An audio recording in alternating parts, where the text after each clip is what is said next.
નમસ્કાર વિદ્યાર્થી મિત્રો, આપણે ધોરણ 10 માં ત્રીજું ચેપ્ટર આપણે પ્રકરણ શરૂ કરેલું છે ધાતુ અને અધાતુ, મેટલ અને નોન મેટલ. આપણે એની ચર્ચા કાલે શરૂઆત કરી છે. એમાં પ્રવૃત્તિ 3.1, 3.2, 3.3, 4, 5, પ્રવૃત્તિ નંબર 3.6 આપણે ત્યાં પહોંચ્યા હતા. ધાતુના ભૌતિક ગુણધર્મની આપણે ચર્ચા કરી રહ્યા છીએ. એ તમે જો 3.2 આકૃતિમાં દર્શાવ્યા પ્રમાણે વિદ્યુત પરિપથની ગોઠવણી કરો. જેની ચકાસણી કરવાની છે તે ધાતુ લે. અહીં દર્શાવ્યા પ્રમાણે પરિપથમાં એ અને બી છેડા વચ્ચે જોડો. શું બલ્બ પ્રકાશિત થાય છે? તે શું સૂચવે છે? આપણે એવું કીધું છે. તો તમે ચોક્કસપણે જોયું હશે કે જે તાર તમારા ઘરે વિદ્યુત પહોંચાડે છે તેની પર પોલીવિનાઇલ ક્લોરાઇડ પીવીસીનું પૂરું નામ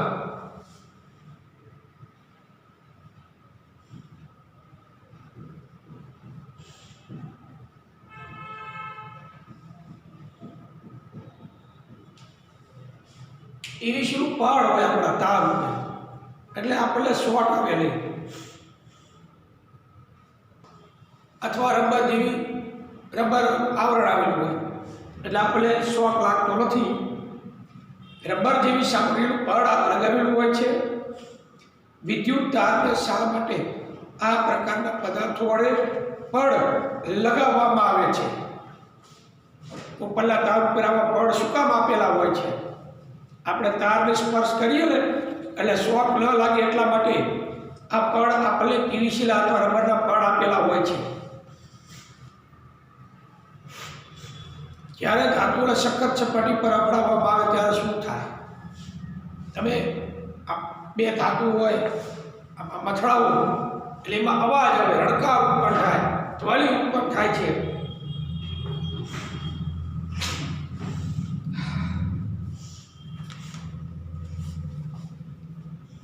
ધ્વનિ ઉત્પન્ન થાય. શું તેઓ ધ્વનિ ઉત્પન્ન કરે છે? જે ધાતુઓ સખત સપાટી પર અપડાવવાથી ધ્વનિ ઉત્પન્ન કરે છે તેમને રણકારયુક્ત કહે છે. હવે તમે કહી શકો કે શાળાના ઘંટ શા માટે ધાતુઓના બનેલા હોય છે? અવાજ આવે છે? તમે સ્કૂલમાં હવે તો બધી ઇલેક્ટ્રિક બેલ આવી ગઈ છે સ્કૂલમાં, તે પણ અમે ભણતા એ વખતે ઘંટ લગાવેલા હોય. મંદિરમાં તે જયલા ફળંગદિન વગાડીએ એટલે રણકાર ઉત્પન્ન થાય છે, બરાબર, અવાજ ઉત્પન્ન કરે છે ધાતુ. તો ધાતુને અપડાવવાથી રણકાર ઉત્પન્ન થાય છે. આવો એનો ભૌતિક ગુણધર્મ આપણે બનાવી શકીએ. તો આપણે આ બધી પ્રવૃત્તિ જોઈ તેની ઉપરથી ધાતુના ભૌતિક ગુણધર્મ આપણે તારવવા હોય, સામાન્ય ગુણધર્મો ધાતુના,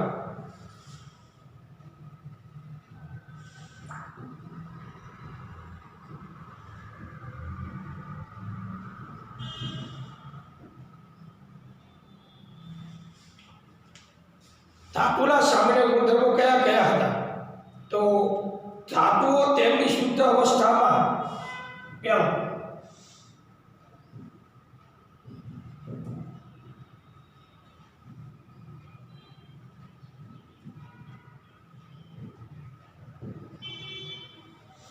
શુદ્ધ અવસ્થામાં ચળકટવાળી સપાટી ધરાવે છે.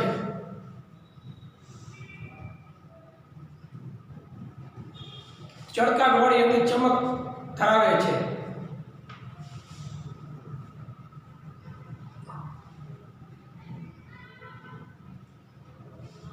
એક આ ગુણધર્મ થયું હતું, બરોબર ને? હવે બીજો ગુણધર્મ જોઈએ એટલે ખ્યાલ આવે. તે ઓરડાના તાપમાને ઘન અને સખત હોય છે.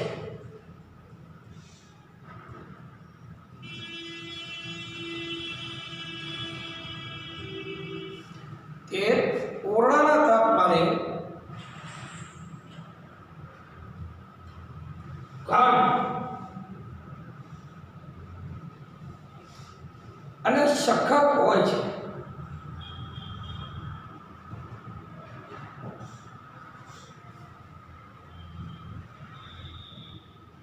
પારા સિવાય, કારણ કે પારો જે ધાતુ છે એ પ્રવાહી છે, બરાબર. ત્રીજું, તે તરણપણાને ટીપાવપણાનો ગુણ ધરાવે છે.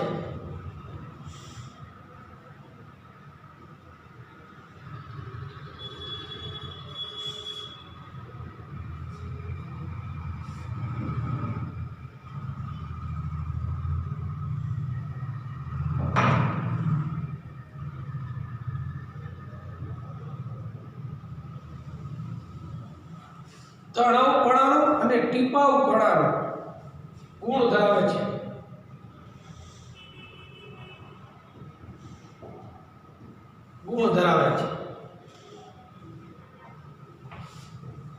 ચોથું, એ ઉષ્મા અને વિદ્યુતના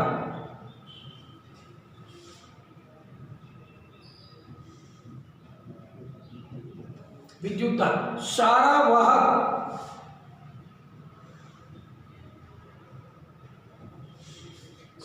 વાહક છે.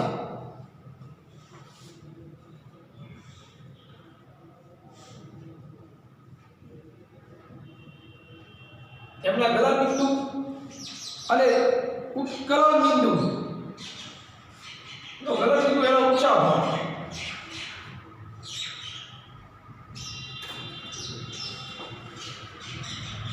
એના ગલન બિંદુ ઊંચા હોય છે.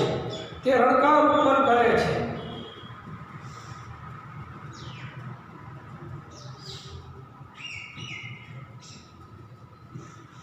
આવા એના સામાન્ય ગુણધર્મ ધાતુના આપણે જોઈ શકીએ છીએ, બરોબર. પછી બીજો ટોપિક આપ્યો છે અધાતુઓ, non metals.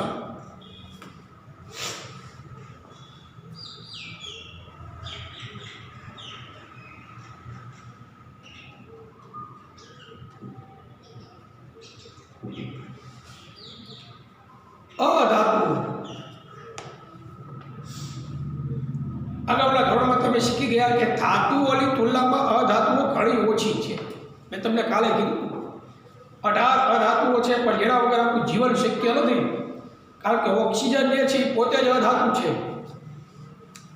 Nitrogen, sulphur, carbon, sulphur, iodine, oxygen, hydrogen વગેરે અધાતુઓના ઘેલા ઉદાહરણ છે. અધાતુઓ ખાન અથવા વાયુઓ છે, સિવાય કે બ્રોમિન જે પ્રવાહી છે. એક ગુણનો પ્રશ્ન.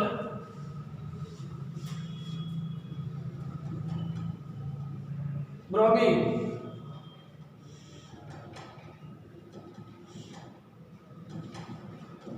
પ્રવાહી છે.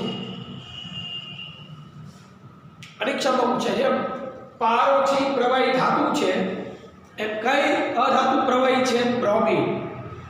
યાદ રાખો, બ્રોમિન અધાતુ પૂછે એ પ્રવાહી, એટલે ધાતુ પૂછે તો પારો HgBr બ્રોમિન. તો શું અધાતુઓ પણ ધાતુઓ જેવા ભૌતિક ગુણધર્મ ધરાવે છે? ચાલો આપણે શોધી કાઢીએ. એક પ્રવૃત્તિ છે 3.4. કાર્બન એટલે કે કોલસો અથવા ગ્રેફાઇટ, સલ્ફર, આયોડિન નમૂના ભેગા કરો. આ અધાતુઓ સાથે પ્રવૃત્તિ 3.1, 3.4 અને 3.6 એ પ્રવૃત્તિ અનુકરણ કરો. એટલે તમારા અવલોકનો નોંધો ખ્યાલ આવે. અને ધાતુઓ અને અધાતુઓ સંબંધિત તમારા અવલોકનોનું કોષ્ટક 3.1માં સંકલન કરો. ત્યાં તમારા સામના સપાટીનો પ્રકાશ, શકતા, ટીપાપણું, તળપણું, વિદ્યુત વહન, રણકારયુક્ત અવાજ. તો આ 3.1માં નોંધેલા અવલોકનના આધારે વર્ગમાં ધાતુઓ અને અધાતુઓના સામાન્ય ભૌતિક ગુણધર્મની ચર્ચા કરો. તમે ચોક્કસપણે તે તારણ પર પહોંચો કે આપણે માત્ર તત્વોના ભૌતિક ગુણધર્મના આધારે તેનું વર્ગીકરણ કરી શકીએ નહીં, કારણ કે તેમનામાં ઘણા અપવાદો છે. ઉદાહરણ તરીકે પારો, મર્ક્યુરી સિવાયની તમામ ધાતુઓના આપણે કાળી અસ્તિત્વ ધરાવે છે. પ્રવૃત્તિ આપણે 3.5માં આપણે અવલોકન કર્યું કે ધાતુ ઊંચા ગલનબિંદુ ધરાવે છે, પરંતુ ગેલિયમ અને સીઝિયમ ઘણા નીચા ગલનબિંદુ ધરાવે છે. આ બે ધાતુને તમારી હથેળી પર રાખતા તે પીગળી જશે. આયોડિન અધાતુ છે, પરંતુ તે ચમકદાર છે. મિત્રો, આ બધા જે अपवाद जे छे, कारण के આપણે આ સામાન્ય ગુણધર્મમાં વર્ગીકૃત તો કરી શકીએ, પણ અપવાદ છે તો એને આધારે આપણે આ બધા ગુણધર્મ ક્યારેક ખોટા સાબિત થાય છે. એટલે ફક્ત ભૌતિક ગુણધર્મના આધારે ધાતુને જો વર્ગીકૃત કરી શકવાના હોય તો આપણે ન કરી શકીએ, પણ એટલે રાસાયણિક ગુણધર્મ પણ ધ્યાનમાં લેવા જોઈએ. તો પહેલાં તો અધાતુ તત્વોના એવા આપણે ઉદાહરણ લઈએ. ઘન વાયુ પ્રવાહી સ્વરૂપે આપણે જોવા મળતા હોય. બ્રોમિન છે, પ્રવાહી છે. ઘન સ્વરૂપના અધાતુઓ કયા? Carbon, sulphur, iodine.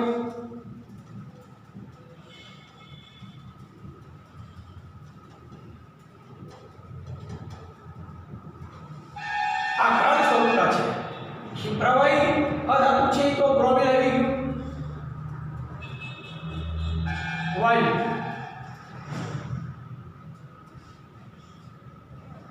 ઓક્સિજન,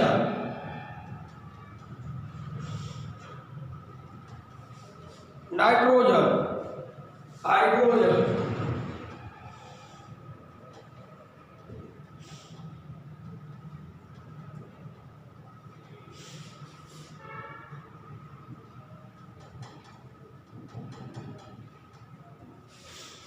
ઘન, વાયુ, પ્રવાહી. આ ત્રણ જે છે ધાતુઓ આ રીતે આપણે વર્ગીકરણ કરી શકીએ છીએ. આપણે એક પ્રવૃત્તિ 3.7 જે જોઈ, કાર્બન એટલે કે કોલસો, ગ્રેફાઇટ અથવા ગ્રેફાઇટ લઈ લઈએ, સલ્ફર, આયોડીનના નમૂના લઈ લઈએ. પછી તમારે એક કોષ્ટકમાં એની પૂર્તિ કરવાની છે.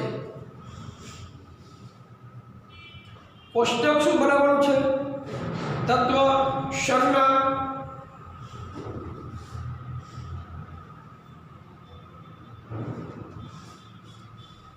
સપાટીનો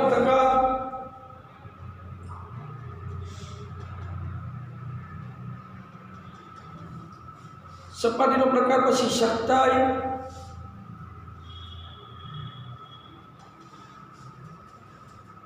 ટીપાવપણ,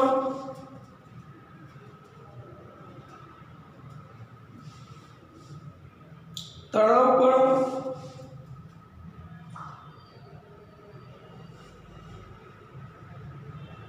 વિદ્યુતનું વહન,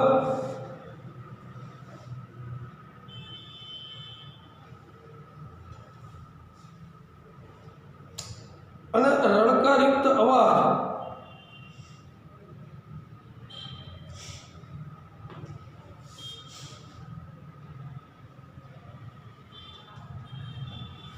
રણકાર અવાજ.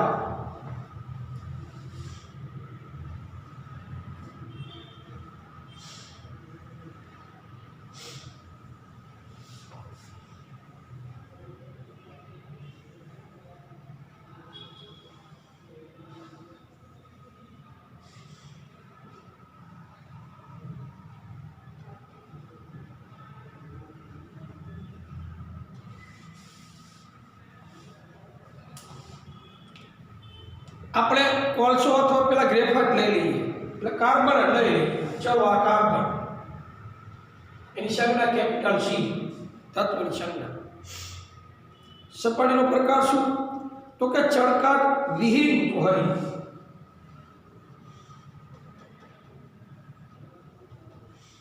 ચળકાટ નો ધરાવે કાર્બન, ચળકાટ વિહીન.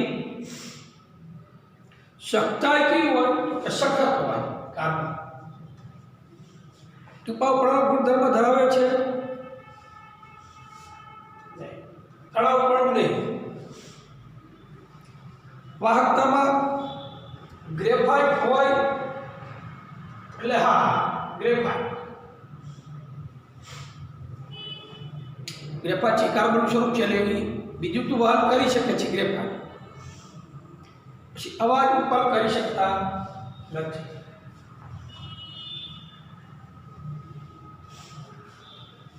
પછી બીજું આપણે લખેલું છે સલ્ફર. સલ્ફરની સંજ્ઞા શું? S, capital S.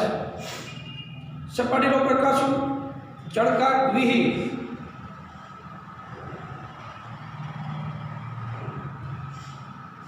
સખ્તાઈમાં એકદમ નરમ,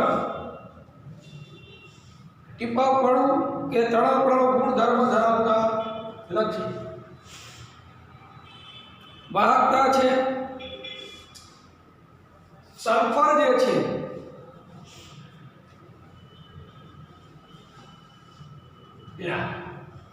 કાર્બનમાં મિત્રો ગ્રેફાઇટ છે એ હા છે, બરોબર. આ ગ્રેફાઇટ પણ હીરો હોય તો વિદ્યુત વહન કરી શકે નહીં. તડકા ઉપર કરતા નથી સલ્ફર. પછી ત્રીજું આપણે આયોડિન કીધું છે. આયોડિનની સંજ્ઞા શું? આય. સપાટીનો પ્રકાર છે ચળકાટવાળી. આયોડિન ચળકાટ ધરાવે છે.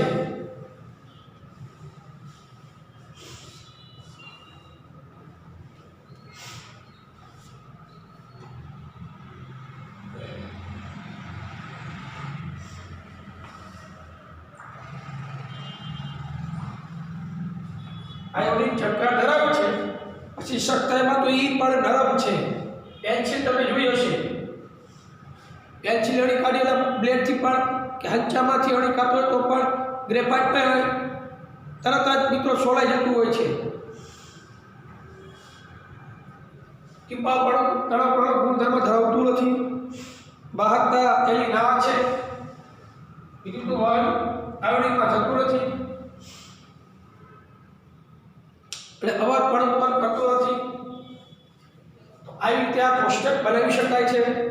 સ્ક્રીનશોટ પાડી અને ટેક્સ્ટ મોકલી અને તમે આ કોષ્ટક લખી નાખજો, બરાબર. તો આ ધાતુ તત્વોના સામાન્ય ગુણધર્મ આપણે જોવા હોય તો શું લખી શકીએ?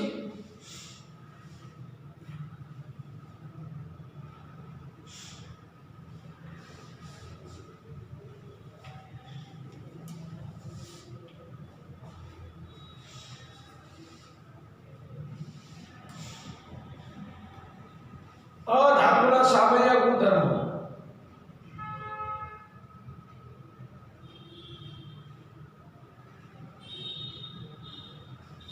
એવો ગુણધર્મ.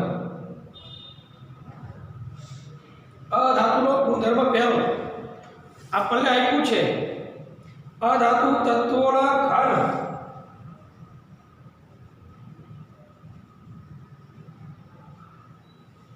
ઘન પ્રવાહી અને વાયુ, બરાબર, ઘન અથવા વાયુ સ્વરૂપે જોવા મળે છે.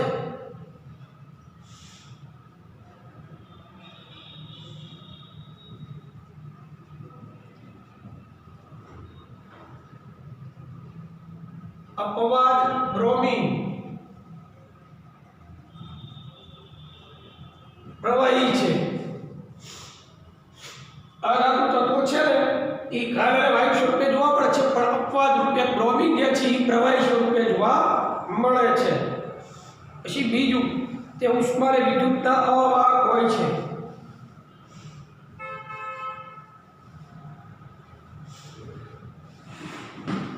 એટલે વિદ્યુતના અવાહક હોય છે. એટલે વિદ્યુત પ્રવાહનું વહન થતું નથી. અપવાદ ગ્રેફાઇટ એક છે અધાતુ કે જેમાંથી વિદ્યુતનું વહન થઈ શકે છે. તે ટીપાવપણું અને તણાવપણું ગુણ ધરાવતા નથી.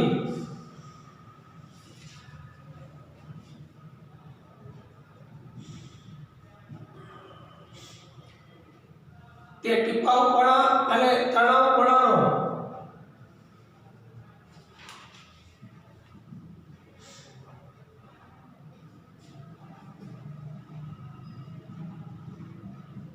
ગુણ ધરાવતા નથી. ધાતુઓ ગુણધર્મ ધરાવ પણ અધાતુને ટીપી પણ શકાતા નથી કે એને તાણી એમ લાંબા પણ નથી કરી શકાતા કે તણાવપણાનો ગુણ નથી ધરાવતો અને ટીપાવપણાનો પણ ગુણ ધરાવતા નથી અધાતુઓ.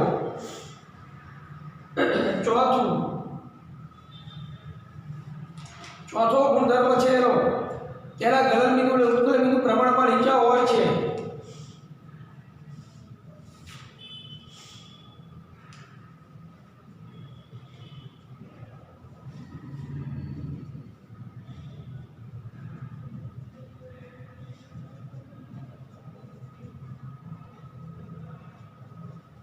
નીચા હોય છે અને પાંચમો જે ગુણધર્મ છે એનો તે રણકામ ઉત્પન્ન કરતા નથી.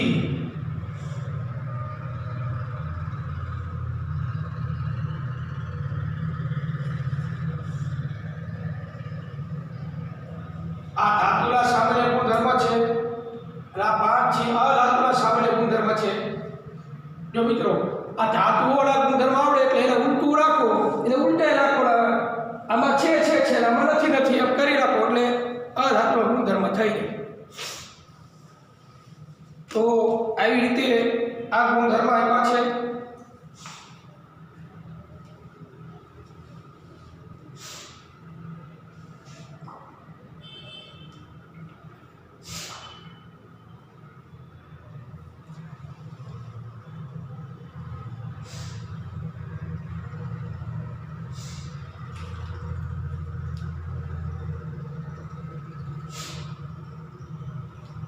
એટલે અધાતુઓ જે છે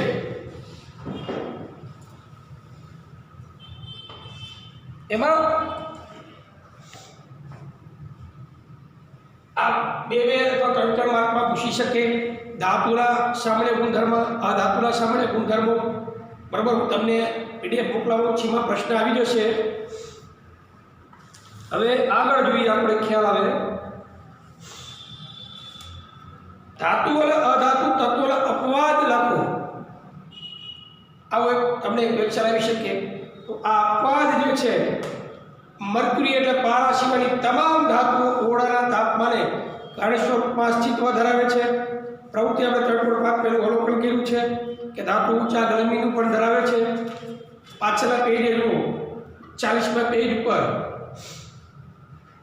પરંતુ ગેલિયમ અને સીઝિયમ એ ઘણા નીચા ગલનબિંદુ ધરાવે છે. આ અપવાદ છે ધાતુ અને અધાતુઓના. આ બે ધાતુને તમારી હથેળી પર રાખો તે પીગળી જાય, એટલે આ સામાન્ય તાપમાને પીગળી જાય. આયોડિન અધાતુ છે પરંતુ એ ચમકદાર છે, ચળકાટ ધરાવે છે, તો એ અધાતુનો અપવાદ છે. કાર્બન એ અધાતુ છે જે વિવિધ સ્વરૂપમાં અસ્તિત્વ ધરાવે છે. દરેક સ્વરૂપને અપરરૂપ કહેવાય. કાર્બનને અપરરૂપ કહેવાય. આપણે આગળના ચેપ્ટરમાં આવશે એટલે ચર્ચા કરવાના જ છીએ. કાર્બનનું અપરરૂપ હીરો સૌથી સખત કુદરતી પદાર્થ તરીકે જાણીતો છે અને તે ખૂબ જ ઊંચું ગલનબિંદુ તેમજ ઉત્કલન બિંદુ ધરાવે છે. કાર્બનનું અન્ય અપરરૂપ ગ્રેફાઇટ વિદ્યુતનો સુવાહક છે. હવે મિત્રો કાર્બનના બે અપરૂપ છે, હીરો અને ગ્રેફાઇટ. ગ્રેફાઇટ છે વિદ્યુતનું સુવાહક છે અને હીરો છે વિદ્યુતનું અવાહક છે. તો આ અપવાદ કહેવાય. અને આલ્કલી ધાતુઓ લિથિયમ, સોડિયમ, પોટેશિયમ એટલી બધી નરમ હોય છે કે તેને તમે ચપ્પા વડે, છરી વડે કાપી શકાય છે. તેઓ ઓછી ઘનતા નીચા ગલનબિંદુ ધરાવે છે. તત્વોને તેમના રાસાયણિક ગુણધર્મના આધારે ધાતુઓના ધાતુઓમાં વધુ ચોક્કસપણે વર્ગીકૃત કરી શકાય છે. રાસાયણિક ગુણધર્મના આધારે, પણ રાસાયણિક ગુણધર્મ આપણા કોર્સમાં નથી એટલે આપણે પછી વાત કરશું. અહીંયા તમને એક ધાતુના અપવાદ પૂછાય. તો ધાતુના અપવાદ આપણે જે 4 મુદ્દા જોયા, તો 4 મુદ્દામાં ધાતુના જે હોય એને આપણે અલગ આપણે લખવાના થાય. અધાતુના પૂછે તો એમાંથી અધાતુ આવતી હોય તો એને અલગ લખવા. તો ધાતુના અપવાદ કયા કયા ગણી શકાય? તો ધાતુ તત્વના અપવાદમાં આપણે તમામ ધાતુઓ છે ઓરડાના તાપમાને ખાણ હોય છે, બરોબર, પણ અપવાદ રૂપ શું છે? પારા સિવાય. પારો છે અપવાદ છે, એ પ્રવાહી છે. ઓરડાના તાપમાને ઘન સ્વરૂપ છે તમામ ધાતુઓ, અને પારો એક જ એવી ધાતુ છે કે ઓરડાના તાપમાને પ્રવાહી છે. તો એ ધાતુનો અપવાદ છે. બરાબર, ખ્યાલ આવ્યો? આ પહેલો મુદ્દો લખી શકાય, ધાતુના અપવાદ. અધાતુના અપવાદ પછી લખવાના જુદા. આ ધાતુનો જ અપવાદ આપણે લખ્યો. બીજો મુદ્દો પછી લઈને ખ્યાલ આવે. સામાન્ય રીતે ધાતુઓના ગલનબિંદુ ઊંચા હોય છે, પરંતુ આપણે એવું આપ્યું છે ગેલિયમ અને સીઝિયમ આ બે ધાતુના ગલનબિંદુ નીચા છે, એટલે અપવાદ કહેવાય. ગેલિયમ અને સીઝિયમ ભલે સામેલ તાપમાને પણ ગરમ થઈ જાય છે, જ્યારે બીજી ધાતુઓને પીગાળવા માટે ઊંચા તાપમાને પીગળે છે. એ પડેલા અપવાદ છે મિત્રો. તો આજે અપવાદ જે છે બરાબર, આમાં આપણે એટલા ગરમ બિંદુ ઊંચા હોય છે, પણ અપવાદ શું? ગેલિયમ અને સીઝિયમ આ બે ધાતુઓ એવી છે જેના ગલન બિંદુ નીચા હોય છે. પછી ધાતુ તત્વોને છરી વડે કાપી શકાય નહીં. આપણે આગળના લેક્ચરમાં ચર્ચા કરી હતી, ચપ્પા વડે ધાતુને લોખંડને લઈને કાપી ન શકાય. હવે એમાં અપવાદ છે, પરંતુ આલ્કલી ધાતુઓ છે. આલ્કલી ધાતુઓને કેવી? બેઝિક સ્વભાવ ધરાવતી હોય એવી આલ્કલી ધાતુમાં લિથિયમ એને ચપ્પા વડે કાપી શકાય, સોડિયમ એટલે ચપ્પા વડે કાપી શકાય, પોટેશિયમ એટલે છરી વડે કાપી શકાય. તો આ ધાતુઓ કેવી થઈ? અપવાદમાં આવી જાય મિત્રો. ધાતુઓને છરી વડે કાપી શકાતી નથી, પણ આ ત્રણ ધાતુઓ એવી છે કે છરી વડે કાપી શકાય, એટલે અપવાદ થઈ ગયો. હવે તો આવા ધાતુના અપવાદ થયા. એવી રીતે અધાતુના અપવાદ છે. અધાતુનો જો આ ગુણધર્મ છે, આ ધાતુના અપવાદ લખેલા જ છે, પણ અલગ આપણે તારવા હોય આ ટેક્સ્ટ ઉપરમાંથી અલગ અલગ લખવાના થાય. તો સામાન્ય રીતે અધાતુ તત્વો ઘન કે વાયુ સ્વરૂપે જોવા મળે છે. હવે અપવાદરૂપ આ બ્રોમિન છે એ પ્રવાહી અધાતુ છે. સામાન્ય રીતે અધાતુઓ છે ઘન સ્વરૂપમાં અને વાયુ સ્વરૂપમાં આપણને જોવા મળે છે, પણ બ્રોમિન છે એ પ્રવાહી અધાતુ છે, અપવાદરૂપ છે. બીજું, સામાન્ય રીતે અધાતુ તત્વો રણકાર અને ચળકાટ ધરાવતા નથી. તમે જુઓ, આ એક જે છે અધાતુ તત્વ આયોડિન એ ચળકાટ ધરાવે છે. બીજા ધાતુઓ છે ચળકાટ ધરાવતા નથી, પણ અપવાદ છે આયોડિન. આ એક આયોડિન થી ચળકાટ ધરાવે છે. પછી અધાતુ તત્વના ગલન બિંદુ નીચા હોય છે. આને લખ્યું છે એના અધાતુ તત્વના ગલન બિંદુ પ્રમાણમાં નીચા હોય છે. પણ કાર્બનનું જે અપર હીરો જે છે ડાયમંડ હીરો વિદ્યુતનું અવાહક છે, પણ એનું ગલન બિંદુ ઉત્કલન બિંદુ ઊંચા છે. એનું ગલન બિંદુ ખૂબ જ ઊંચું છે, તો એ પણ અપવાદ છે. પછી અધાતુ તત્વો સામાન્ય રીતે વિદ્યુતતા અવાહક હોય છે. જો આ વિદ્યુતતા બધા ના વિદ્યુતતા વિદ્યુતનું વહન કરી શકતા નથી, પણ કાર્બનનું એક સ્વરૂપ છે ગ્રેફાઇટ, પેન્સિલ. બે બાજુ વળી કાઢ્યું પેન્સિલ પગમાં લખીને આગળ રાખો તો વાર ઊભા થઈ જાય. હરી નહીં કરવાની એવી કોઈ પ્રયોગ કરવાનો નહીં, કારણ કે ગ્રેફાઇટ છે વિદ્યુતનું સુવાહક છે. હા, એ હરી નહીં કરો નહીં સાહેબ આવું કીધું છે, કારણ કે એમાં વિદ્યુતનું વહન થાય, શોર્ટ આવે પેન્સિલમાં. તો એ એક જ એવું છે વિદ્યુતનું સુવાહક છે. બાકી બધા ધાતુ છે એટલે અપવાદ કહેવાય. અધાતુઓ વિદ્યુતના અવાહક છે, પણ ગ્રેફાઇટ છે એ સુવાહક છે. એટલે અધાતુ તત્વો સામાન્ય રીતે બધા વિદ્યુતના અવાહક હોય છે, પણ કાર્બનનું જે અપર રૂપ ગ્રેફાઇટ છે વિદ્યુતનું સુવાહક છે. તો આવા ધાતુ અને અધાતુઓના અપવાદ આપણે અલગ તારવી શકીએ. 3.8 એક પ્રવૃત્તિ આપી છે. મેગ્નેશિયમની પટ્ટી એટલે થોડો સલ્ફર પાવડર લઈ લો, મેગ્નેશિયમની પટ્ટીને હળગાવો, તેની રાખ એકત્ર કરી તેને પાણીમાં ઓગાળો. પરિણામી દ્રાવણને લાલ અને ભૂરા બને પછી પેપર વડે તપાસો. મેગ્નેશિયમને સળગાવતા ઉદ્ભવતી નિપજ એસિડિક છે કે બેઝિક.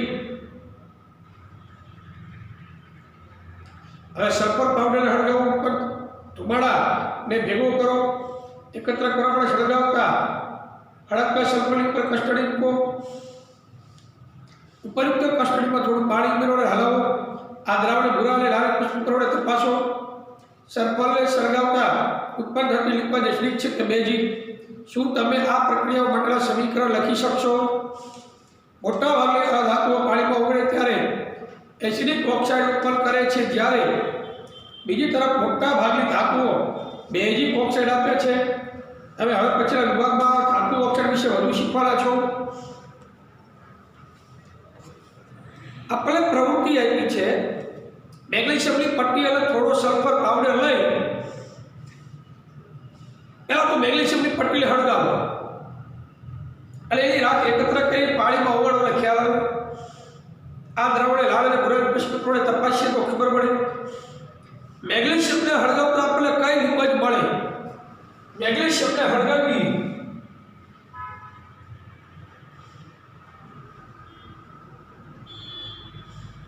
એટલે હળગાવીએ એટલે આપણે મેગ્નેશિયમ ઓક્સાઇડ MgO મળે.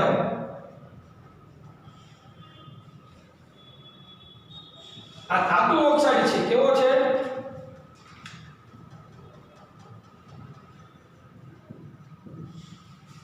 આ ધાતુનો ઓક્સાઇડ છે, પણ એ સ્વભાવે કેવો હોય?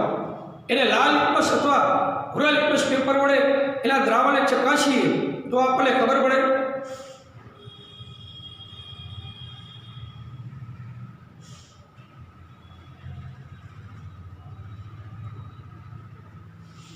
મેગ્નેશિયમ ઓક્સાઇડ ધાતુ ઓક્સાઇડ બેઝિક ઓક્સાઇડ ધરાવે છે.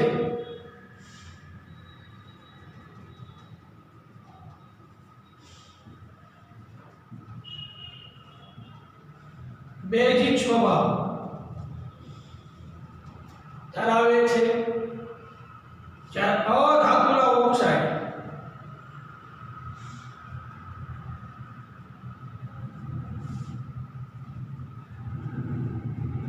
એસિડિક સ્વભાવ ધરાવે છે. ધાતુ ઓક્સાઇડ બેઝિક સ્વભાવ ધરાવે છે. મેગ્નેશિયમ ઓક્સાઇડ જે મળ્યો આપણને MgO એ બેઝિક ઓક્સાઇડ કહેવાય સ્વભાવે. હવે આપણે સલ્ફરને હળગાવો અને કઈ લિક્વિડ મળે? સલ્ફરને હળગાવીએ મેગ્નેશિયમ પટ્ટીમાં હળગાવી એટલે આપણે MgO જે રાખ મળી મેગ્નેશિયમ ઓક્સાઇડ એ બેઝિક ઓક્સાઇડ કહેવાય. બેઝિક સ્વભાવ ધરાવે છે. એટલે યાદ રાખજો, ધાતુ ઓક્સાઇડ બેઝિક ઓક્સાઇડ છે, સ્વભાવે બેઝિક હોય. એટલે અધાતુના ઓક્સાઇડ મોટે ભાગે એસિડિક સ્વભાવ ધરાવે છે. એટલે સલ્ફરને હળગાવીએ એટલે આપણને SO2 મળે. S પ્લસ હળગાવતા SO2 મળે. આ અધાતુનો ઓક્સાઇડ કહેવાય.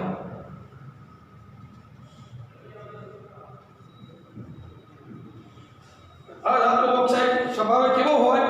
એસિડિક હોય. Sulphur dioxide SO2.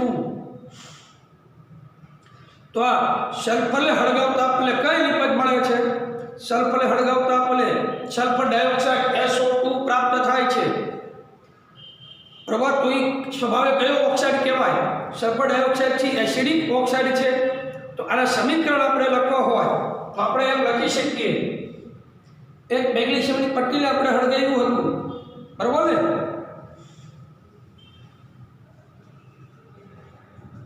અમારી હાજરીમાં Mg વત્તા O2 તો એને હળગાવે MgO મળે 2MgO. હવે આ મેગ્નેશિયમ ઓક્સાઇડ આપણે પાણીમાં નાખીએ MgO વત્તા H2O પાણી સાથે પ્રક્રિયા કરીએ તો OH આપણે બે મળે છે MgOH2 મેગ્નેશિયમ હાઇડ્રોક્સાઇડ. કોઈ લખવું પડે કૌંસમાં OH2 લખવું પડે. તો આ એક સમીકરણ મેગ્નેશિયમની પટ્ટીનું. અને બીજું આપણે સલ્ફરનું લઈએ S વત્તા O2 એટલે SO2 સલ્ફર ડાયોક્સાઇડ મળે. હવાની હાજરીમાં ગરમ કરીએ સલ્ફરને અને આને પાણીમાં નાખો SO2 વત્તા H2O અને H2SO3 બનાવે. શું બનાવે? H2SO3.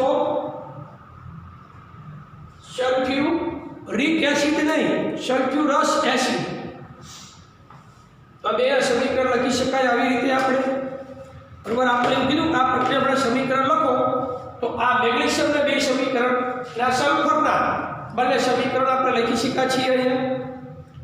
હવે એવી ધાતુનું ઉદાહરણ આપો જે ઓળાના તાપમાને પ્રવાહી છે, જે છરી વડે આસાનીથી કાપી શકાય છે, જે ઉષ્માની ઉત્તમ વાહક છે, જે ઉષ્માની મંદ વાહક છે। એક પ્રશ્નમાં 4 પ્રશ્ન પૂછ્યા છે આપણને। તો પહેલો પ્રશ્ન છે એવી ધાતુનું ઉદાહરણ આપો કે જે ઓરડાના તાપમાને પ્રવાહી છે। ચલો જવાબ શું આવશે? પારો, મર્ક્યુરી, બરોબર? એટલે પહેલો જવાબ છે પારો।